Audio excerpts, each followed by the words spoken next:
Podczas nagrywania tego odcinka przypomniało mi się coś śmiesznego. Wchodzi facet do sklepu z odkurzaczami i pyta: a czy te odkurzacze na wystawie mocno ciągną? Na to ekspedient odpowiada: panie, aż łzy lecą.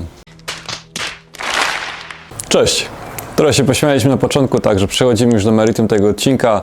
Sprawdzimy sobie podciśnienie w odkurzaczu piorącym Santoema Sabina SW15. Miłego oglądania. Pierwszy pomiar to podciśnienie w odkurzaczu. Zaczynajmy.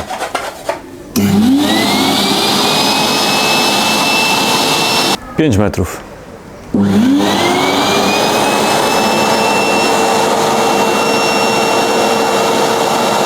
10 metrów.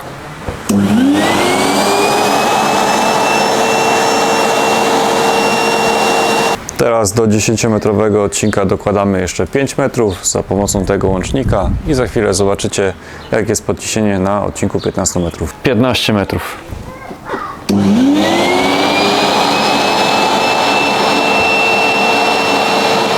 Taka ciekawostka jeszcze na koniec.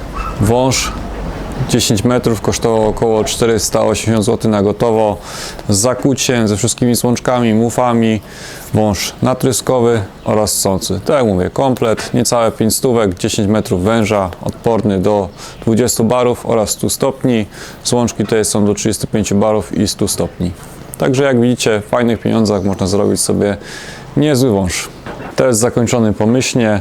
W fajnych pieniądzach można zrobić sobie taki odcinek 15-metrowy i do tego ekstraktora jest on w zupełności wystarczający, no bo to są małe zbiorniki, mała pompa, no nie ma z czym szaleć tak naprawdę, także lepiej zrobić sobie taki odcinek dłuższy niż kombinować z ustawieniem ekstraktora, jak są jakieś takie ciasne zakamarki, że trzeba gdzieś wejść, przecisnąć się, nie ma jak wjechać odkurzaczem, no to tutaj taki wąż uratuje sytuację.